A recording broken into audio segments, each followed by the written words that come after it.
Madame, monsieur, je m'appelle Joël Sancier, j'ai 52 ans et 30 ans de police derrière moi. En vous envoyant cette vidéo, j'ai conscience de commettre un acte grave, mais c'est une question de conscience. Un de mes enfants, Jérémy, a été tué par un groupe de jeunes alors qu'il rentrait à la maison. Ces jeunes, pour certains bien connus des services de police, se sont déchaînés sur Jérémy, simplement parce qu'il était fils de flic. À 10 contre 1, ils l'ont tué avec une barbarie inimaginable selon les témoins et les médecins légistes. Vous en avez sans doute entendu parler à la télévision ou dans les journaux. C'était à Naï, une ville du sud-ouest, le 22 août 2009. Pour Corinne, mon épouse, et pour moi, la vie s'est arrêtée ce jour-là.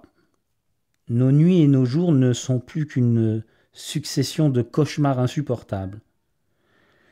Jusqu'à la fin de nos jours, nous pleurons cet enfant que rien ni personne ne pourra nous rendre. Mais cette vidéo n'a pas pour but de vous raconter notre histoire et encore moins de vous demander de nous plaindre. Ce n'est pas parce que notre enfant est mort que nous avons décidé de lancer cet appel. Si je vous parle aujourd'hui, c'est à cause de ce qu'il s'est passé après. Car cela concerne tous les citoyens qui un jour peut-être auront affaire comme nous à la justice, et nous ne voulons pas que d'autres connaissent ce que nous avons connu. Nous ne voulons pas que d'autres traversent les terribles épreuves que nous avons vécues après la mort de notre fils. Comme beaucoup de victimes, nous avons cru que la justice allait nous défendre, qu'elle allait tout faire pour poursuivre les assassins, ou qu'elle allait au minimum essayer de les empêcher de recommencer. Mais non, ce fut tout le contraire. Dès les premières heures de la procédure, la justice s'est rangée du côté des assassins. D'abord, le juge chargé de l'enquête a déclaré que, comme ils étaient 10, on ne pouvait pas savoir avec certitude qui avait donné les coups qui ont tué notre enfant. Il a donc immédiatement libéré 7 des voyous, ne gardant que les 3 plus dangereux. Peu de temps après, sur les 3, ils en ont relâché 2, sans raison. Toute poursuite pour meurtre a été abandonnée contre eux. Les magistrats ont déclaré qu'ils ne retiendraient que le délit de violence volontaire, ayant entraîné une interruption de travail supérieure à 8 jours. Oui, vous avez bien lu, c'est une interruption de travail supérieure à 8 jours. Un des délits les moins graves du code pénal, alors que notre fils est mort. Mais le pire était à venir. Le 16 septembre dernier, c'est-à-dire il y a un mois, la justice a décidé de relâcher pour vice de forme le dernier qu'elle détenait encore. Cet individu est pourtant le danger public qui a avoué être l'auteur de multiples coups de couteau sur notre fils. Un coup qui a traversé son cœur, un coup qui a traversé sa boîte crânienne et d'autres qui l'ont défiguré. Mais la justice l'a libéré pour vice de forme. Quel vice de forme! Ses avocats ont demandé une mise en état du dossier de leur client le 25 octobre 2010. Il s'agit pourtant d'une simple formalité purement juridique, sans aucune conséquence pratique sur la culpabilité de l'accusé. La chambre d'instruction avait 3 mois pour leur répondre, mais elle a dépassé ce délai, alors les avocats ont exigé la libération du jeune, et la Cour de cassation leur a donné raison, il a donc été immédiatement libéré. Cette décision de remise en liberté pour le non-respect des délais est une première en France dans l'application du texte concerné. C'est un immense soulagement, a déclaré l'avocat du tueur, Maître Sayardo Ito. Un immense soulagement, une première en France. Pour Corinne et pour moi, ces mots victorieux sont insupportables. Nous avons pensé à tous les autres parents qui désormais risquent de voir eux aussi les assassins de leurs enfants libérés pour ce vice de forme.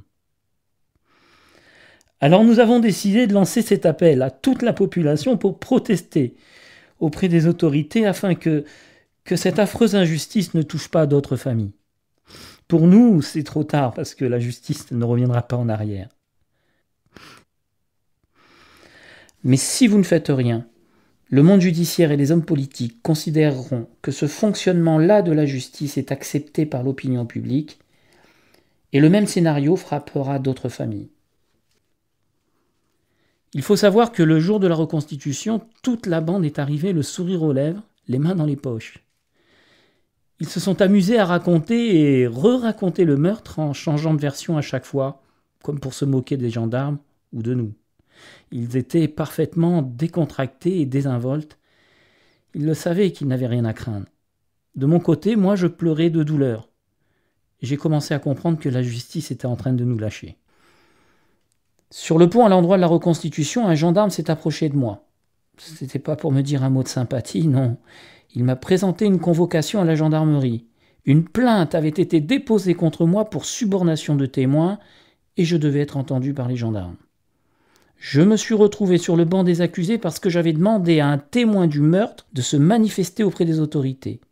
On m'a expliqué que ce n'était pas à moi de le faire, je devais laisser la justice faire son travail. J'ai même risqué des poursuites pénales car j'avais parlé d'un des meurtriers de mon fils en disant que c'était un enfoiré. Son avocat me menaçait d'un procès en diffamation. C'est alors que mon épouse et moi, nous avons décidé de ne plus nous laisser faire. Au lieu d'attendre passivement le procès, nous avons décidé de rejoindre l'Institut pour la justice. L'Institut pour la justice est un organisme indépendant qui regroupe des juristes, des victimes et des citoyens qui œuvrent pour réformer la justice française. Cet institut a élaboré un pacte 2012 qui sera présenté à tous les candidats à l'élection présidentielle pour demander des réformes urgentes du système judiciaire. Vous pouvez contribuer aujourd'hui à faire passer ces réformes et à sauver des victimes futures en signant le pacte 2012 pour la justice en cliquant sur le bouton ci-dessous. Car si nous sommes des centaines de milliers de citoyens à soutenir ces propositions de réforme, les candidats seront obligés de nous écouter. C'est une question de poids électoral, mais c'est aussi une question de conscience et de justice. Lorsqu'on n'y est pas personnellement confronté, on pense souvent que la justice fait bien son travail. On n'ose pas demander qu'elle soit plus rigoureuse envers les délinquants et les criminels, de peur d'être accusé de manquer d'humanité. Mais je peux vous dire, après 30 ans d'expérience dans la police, que vous n'avez pas à craindre cela.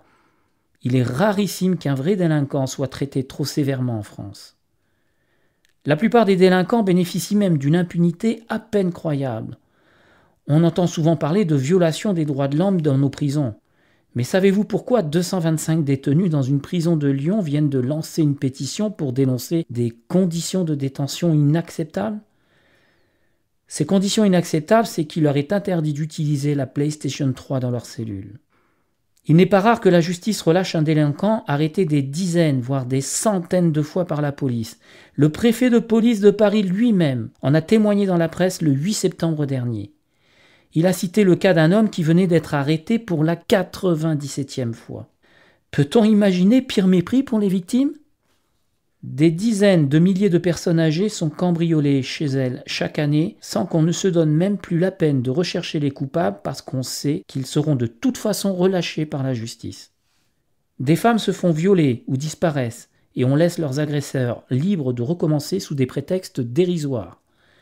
Aujourd'hui, il est grand temps que les candidats aux élections s'en aperçoivent. Mais si nous voulons être sûrs qu'ils se prononcent officiellement, alors il est indispensable que nous soyons des centaines de milliers à signer le pacte 2012 de l'Institut pour la justice. J'espère que vous allez le signer et transmettre cette vidéo à tout votre entourage. Il ne s'agit pas de mesures répressives et encore moins de réclamer un retour en arrière. Il s'agit simplement de recentrer la justice sur sa mission première de protection des citoyens. Instaurer un fonctionnement normal, moderne et juste de l'institution judiciaire, adapté à la réalité d'aujourd'hui et dans lequel les citoyens puissent avoir confiance. Nous demandons que les peines de prison soient vraiment appliquées quand elles sont prononcées. Il faut savoir en effet qu'actuellement, 80 000 peines de prison restent non exécutées, faute de place. Nous demandons que les victimes aient au moins autant de droits que les accusés, car aujourd'hui, la triste réalité est que les délinquants ont souvent plus de droits et de considération que les victimes.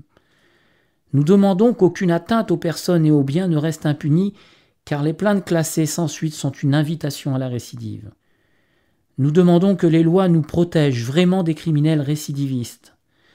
Aujourd'hui, la perpétuité dure 20 ans en moyenne. Même les prédateurs les plus dangereux ont vocation à sortir de prison. Nous demandons que la justice et les magistrats soient responsables devant les citoyens parce que leurs décisions sont prises au nom du peuple français. La mise en œuvre de ce pacte serait un changement considérable pour la protection des citoyens et des victimes.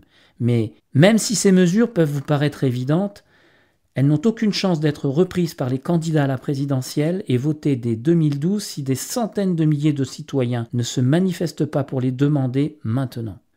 C'est pourquoi je vous demande de cliquer sur le bouton ci-dessous pour signer votre pacte 2012, puis de transférer ce message à vos amis, à votre famille et à vos collègues.